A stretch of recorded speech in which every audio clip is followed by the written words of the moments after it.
Would you tell us a little bit about your experiences singing with the Metropolitan Opera? Interestingly enough, and wonderfully, I had a very successful career as a recitalist prior to becoming an opera singer. In those days, we had a recital field in this country, which is something that deplorably no longer exists. But I remember for 3 seasons, my accompanist and I would leave New York with a huge mass of railroad tickets. This was prior to and during the war, so Second World War. And so it was mostly rail travel, you see, practically all rail travel. And you'd have these great streams of railroad tickets and stuff, and masses of them, and we'd be gone for 3 months, singing at least 3 concerts a week.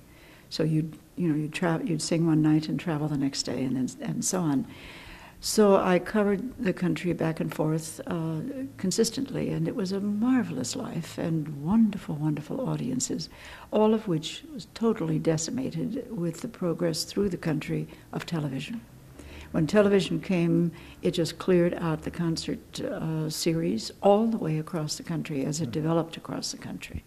Because, of course, when it was initially founded on the East Coast, there wasn't cable. There was no way of having even a national kind of system. So you would see the concert field just dry up from a point of view of engagements, etc. From New York, Boston, Washington, Philadelphia, all of those. And then as it moved to, say, Cleveland, as it went on to Chicago, and then to Kansas City, St. Louis, and then finally the West Coast, and it just moved, with independent stations, everybody doing their own programming. And it was, I guess, the first full 3 seasons that I sang as a professional singer. And then I did my New York recital in Town Hall, which was fortunately a very great success, and all of the papers, and we had about 6 papers in New York in those days, wonderful papers, competing papers and marvelous ones. And they all said that they were very favorable about the concert, but they all said that I really also belonged at the opera. So my manager was always Saul Hurok, who was the great impresario, and he arranged for me to have an audition at the Met. They, of course, had also seen my notices and had heard the reports of it. And of all things, I ended up making my debut as a Wagnerian mezzo-soprano, which is rather a strange way, I think, to start an operatic career at age 24. And, of course, at this time, another thing that people don't seem to realize is that there was no functioning opera company other than the Metropolitan Opera in the United States, aside from about a 6-week period here in San Francisco. And Merola, who was alive at those days, would have to really depend upon booking people who sang at the Met because people listened to the broadcasts. And so if he didn't have Met singers, of course, he couldn't sell his tickets out here. And that was a great blessing for those of us who were at the opera. But just imagine, if you can, preparing yourself for an event like your debut at the Metropolitan Opera Company in New York City when you had never, ever in your life sung opera before. Any place. There was no place to go for training. There were no opera courses in any conservatory or in any music school in the United States that was specifically opera training. There was nothing. So you prepared yourself individually with individual teachers, with retired stage directors and retired singers. And I must say, looking back on it, if I had my druthers, knowing what I know now, I would have chosen to do it that way. Because you do what you can do. And these people who are pros, were pros, and remain pros in the field, are really able to give you the confidence to stretch yourself. You know, you don't have to feel that you have to learn everything out of a book or go through this course and that course and the other course, which is presently the case, in order to feel prepared for anything. I mean, you just had to prepare yourself, and when you felt good about it, you could go out and do it, and that's what we did. Rather simplistic way of looking at things, but it does work. I mean, there were great numbers of us who were highly successful at what we did. It was a very cruel thing, really, in that a debut at the Met didn't necessarily guarantee you a career at the Met. So what one read the next morning in the papers pretty much decided whether you stayed at the Met or not. I mean, there was no second chance. If you didn't have raves the next day, you were just finished, that's all. And so your Met debut was almost like a public audition. If you really were a smashing success, then you got to stay. But since it was also during the years of World War II, we American artists had an unusual opportunity because we didn't have this flood of European artists, experienced European artists, coming over and really taking the few opportunities, because there was just the one opera company, I repeat. So you had an opportunity. I mean, there was a chance for Helen Traubel, and for Eleanor Steber, and for Richard Tucker, and for Bob Merrill, and for me, that we would not have had if the war hadn't been going on. That's one of the things that I think most people don't really realize, and also how fortunate we were in this country, and how things changed after World War I because of World War II, because of World War II. And one of the great things that has happened, it was the influx of these incredibly well-trained German and Austrian musicians, conductors. The Jews who fled, fortunately fled in time, and came to the United States either through South America or however they managed to get here. And suddenly New York City was absolutely crowded with these marvelously trained, wonderfully qualified people, and we could work with them. So we had the very best of training, and of course, taking it a step beyond that, what happened then in the whole music field was that it was obvious that all of these people could not earn a living in New York City, even in New York City. So they began moving out into areas like Washington, like New Orleans, and throughout the country, Kansas City, St. Louis, etc., and all through the country. And suddenly, orchestras were being started in communities which had never had orchestras before, because after all, these people were qualified to start an orchestra and to head the orchestra. And then they also affiliated themselves with various universities, which they were certainly qualified to do also. And so training programs began and workshops began in university circumstances throughout the country. And this was the very birth of the regional opera movement in this country. And so now we have several hundred opera companies in the United States. Just imagine that. All from World War II, which hasn't been all that long ago. So it's a fascinating thing, you know, to have kind of grown up in this profession at a time when such cataclysmic changes occurred. So of all of the horrible things that one has to say about World War II and the atrocities that were perpetuated, we would never in this country have had such an enrichment without the influx of these wonderful people. Tell us a little bit about some of the roles that you sang with the Metropolitan Opera. Well, as I say, that I started as a Wagnerian mezzo-soprano, and my debut was Walküre Fricka. I sang the Rheingold Fricka that year also, and then and also the Brangäne, so that when I came in, when I auditioned at the Met, I had already prepared 3 full roles.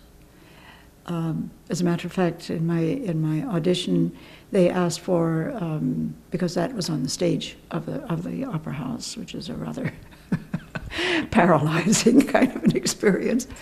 You know, you stand on this vast stage, which is a tremendous stage, look out over the entire emptiness and hear a voice say, "Yes, but we would like to hear some Italian repertory." And I asked if they would like to hear the judgment scene of the Amneris judgment scene from Aida, and they said, "Yes, if you can do the entire thing." So, of course, I did.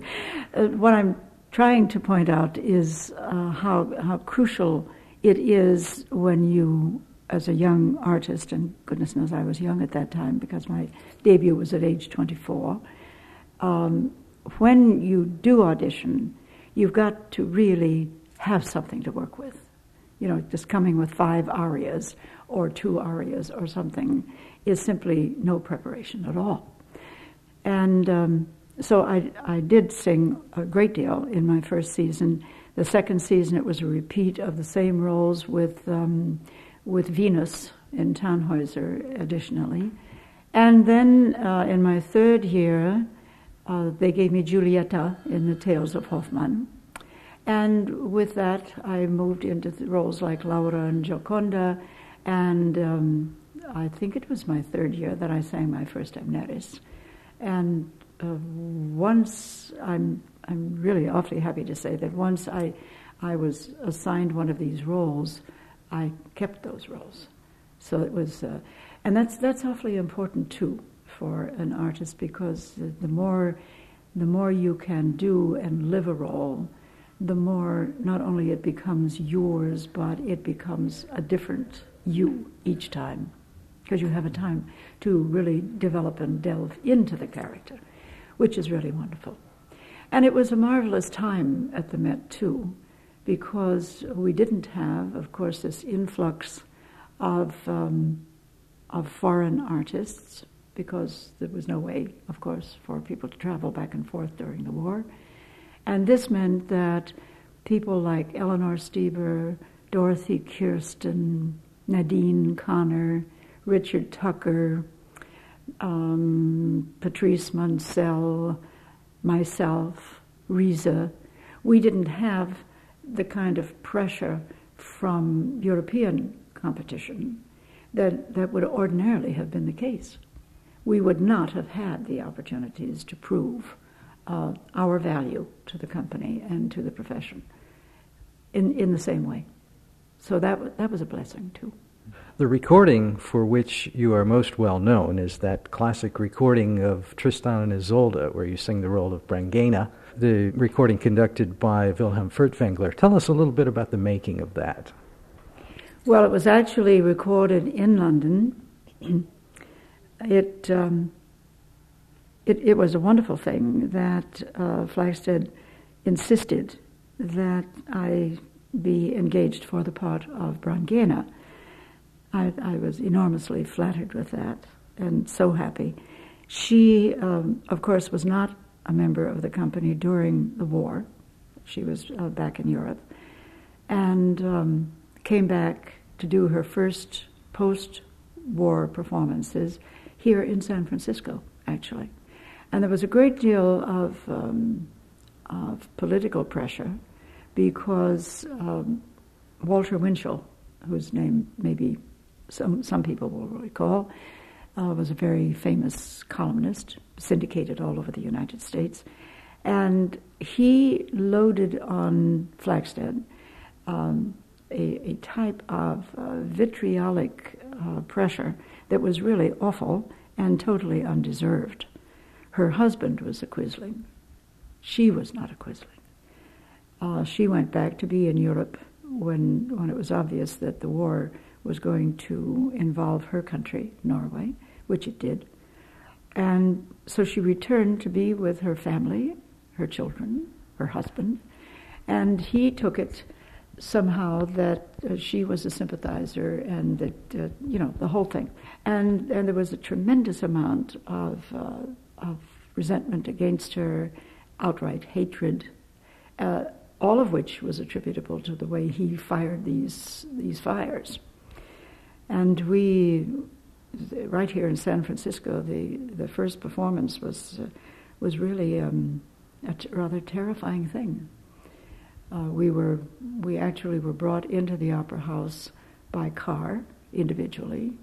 The two ladies who ordinarily had the dressing rooms right there, where the little turnaround is, right off of what is that, Grove, I guess. We weren't permitted to dress in those dressing rooms. They were lighted as though we were there, but we weren't. We had to dress upstairs in other rooms. Because there had been bomb threats, there had been all sorts of threats of things that were going to happen if she dared to appear. And as you know, when the curtain opens, there are two people visible on stage. And one is, of course, Isolde, and the other one, Brangäne, my part. And that really struck me when those curtains opened. I was the only one standing.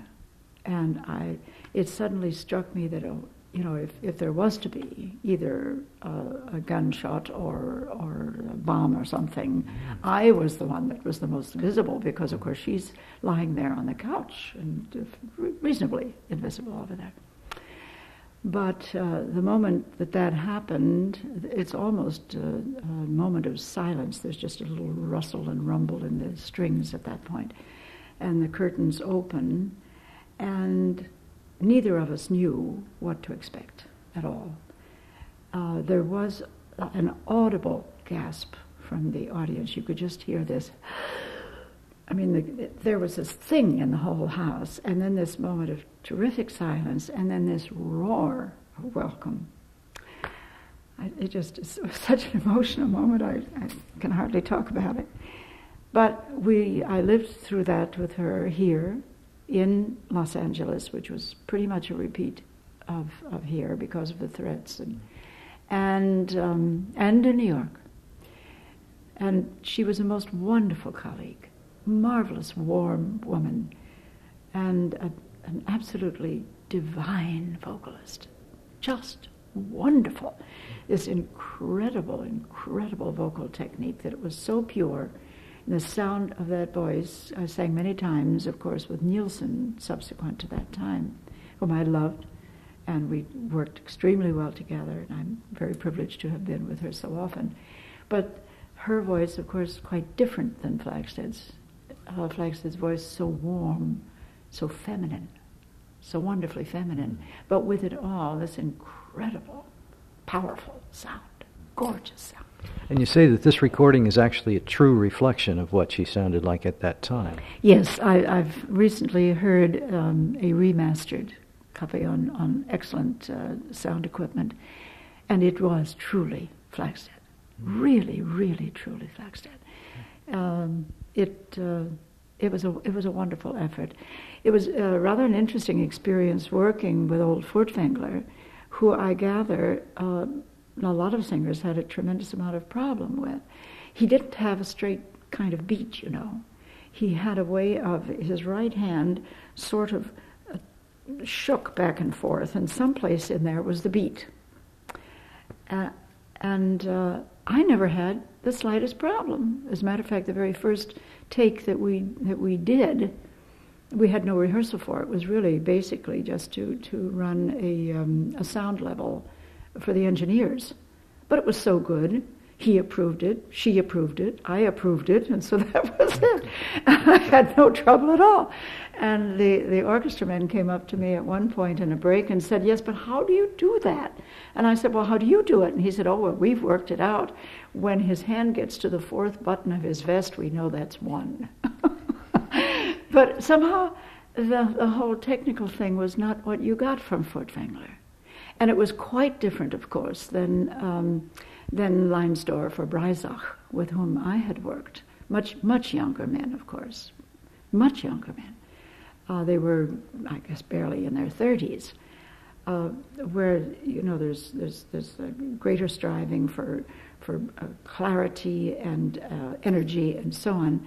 But Furtwängler had this great scope, and I began to hear things when he conducted for the recording and when I play back the recording that were completely foreign. The music becomes a different thing when it's not driven, when it just is.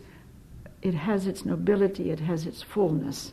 It's not just constantly striving for the greatest, almost frenetic effect.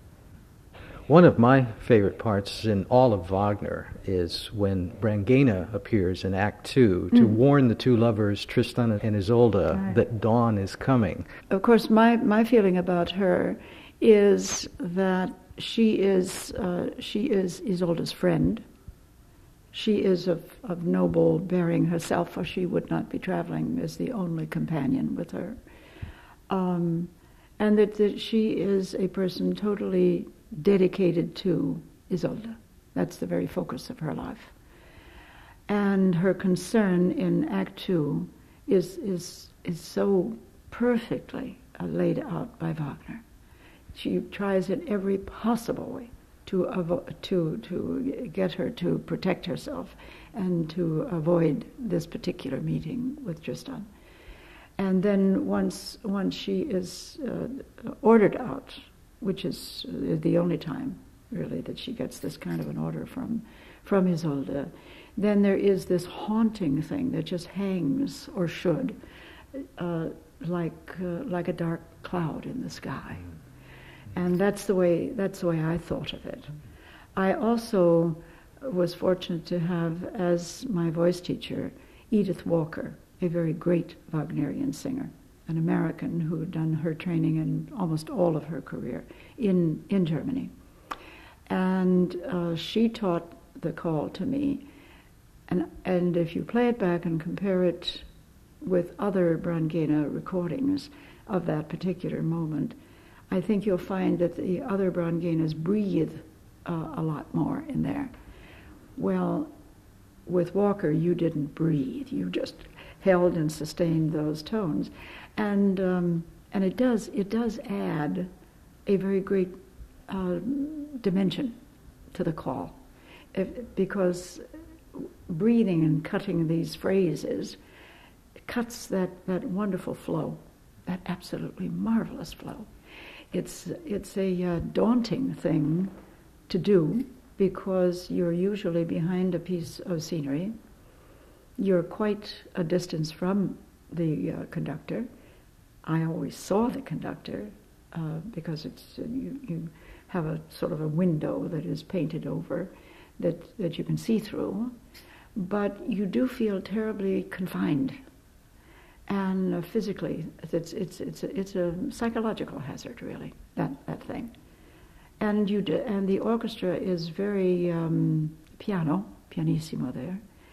So you've got to be terribly on the qui-vive as far as what the few times that you can relate, because it's a pitch hazard also, because you really have to sustain your mental connection with the pitch. I've heard so many people go off pitch with that thing. So it's really a real hazard, but it's one of the most beautiful sections, I think. And it's a time when nothing is going on stage, absolutely nothing. So you can just concentrate on that glorious music, really wonderful music. I know you have some very definite opinions on the training of young singers. I wonder if you'd share some of those with us. Well, I'd like to, very much, because it's now the real focus of this phase of my life. And that is working with young singers and trying to change attitudes about young singers and what really should be happening in their training, which is not happening.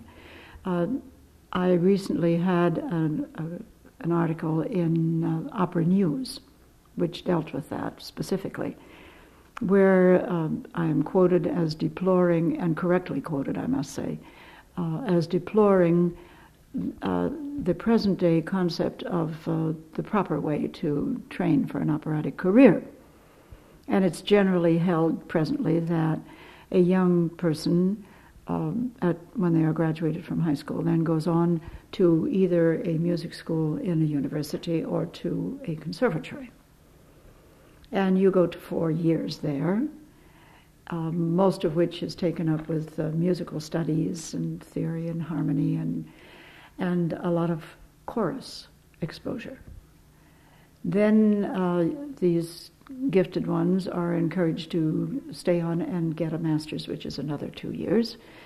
And so along about age 24, which was the year that I made my debut at the Met, having already been a successful and famous recitalist for a better part of 3 seasons,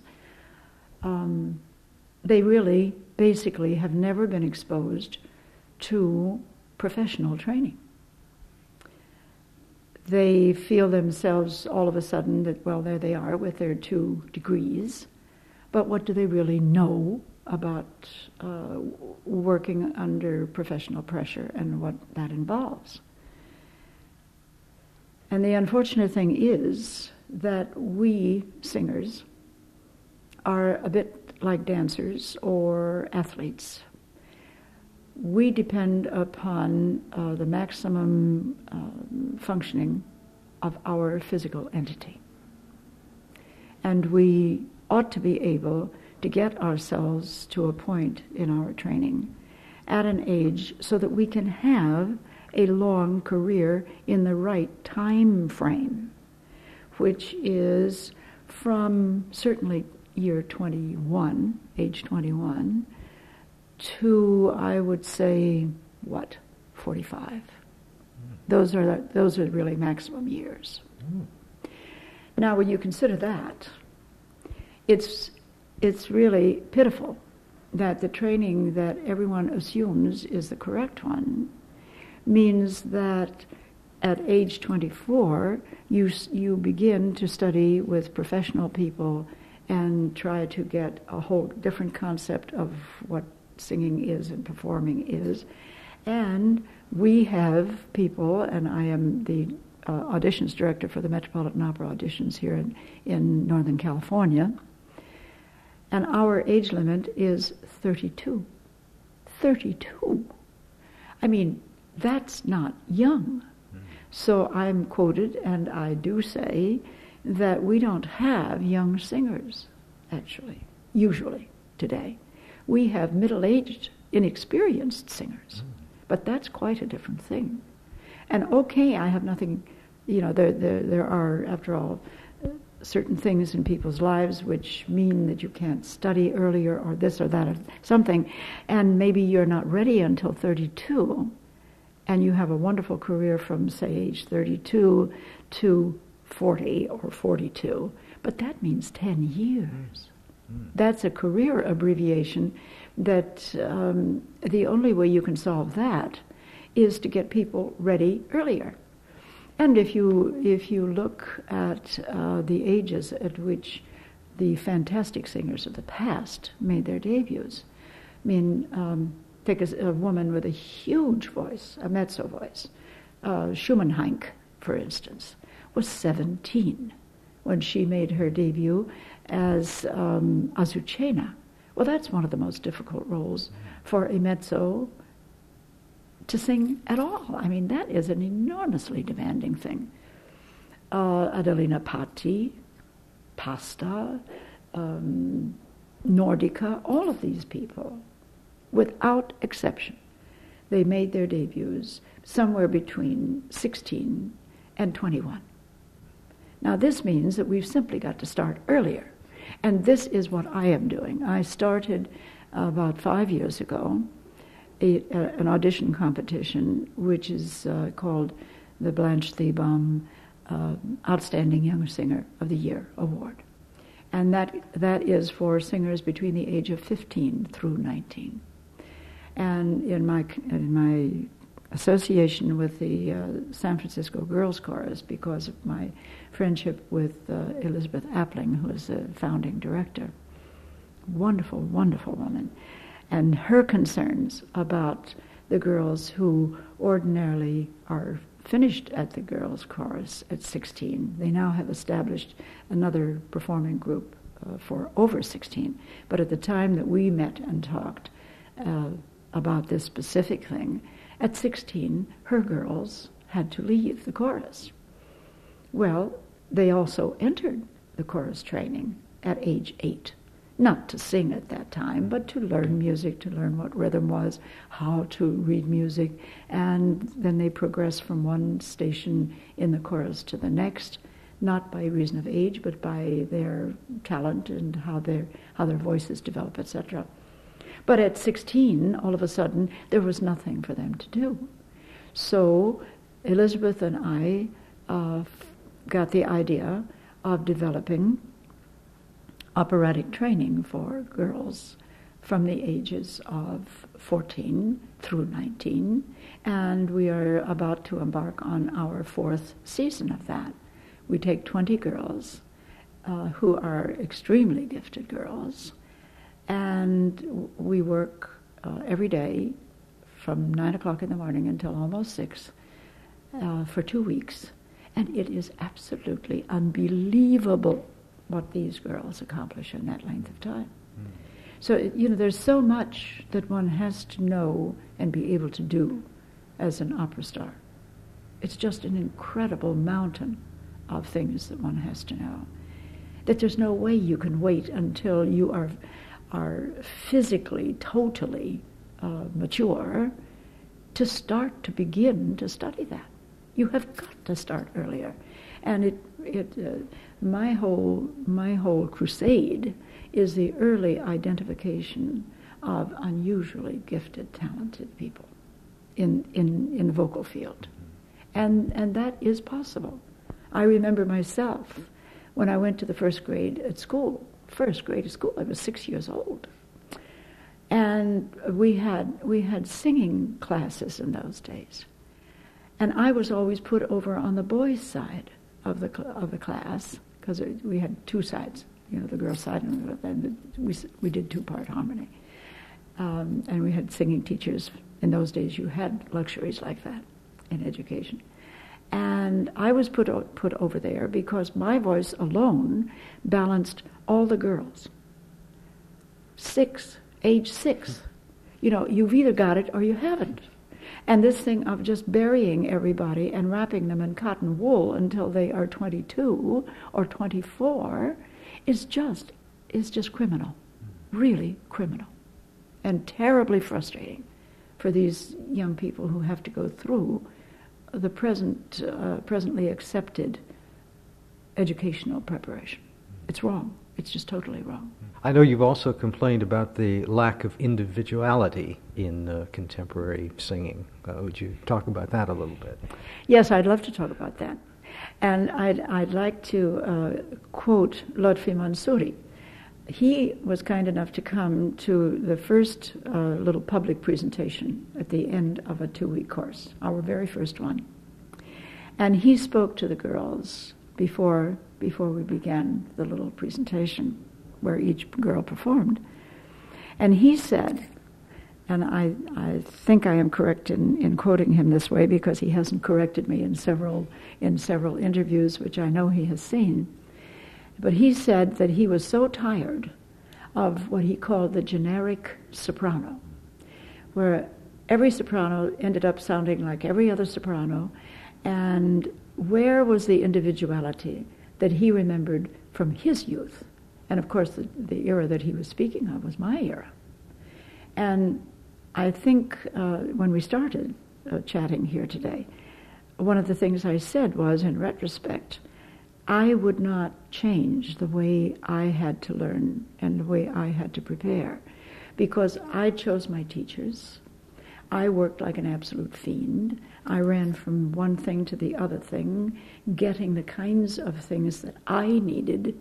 I was not spoon-fed a whole series of things which either are right or wrong, but which put you into certain kinds of framework of acceptance of this norm and that norm and the other norm.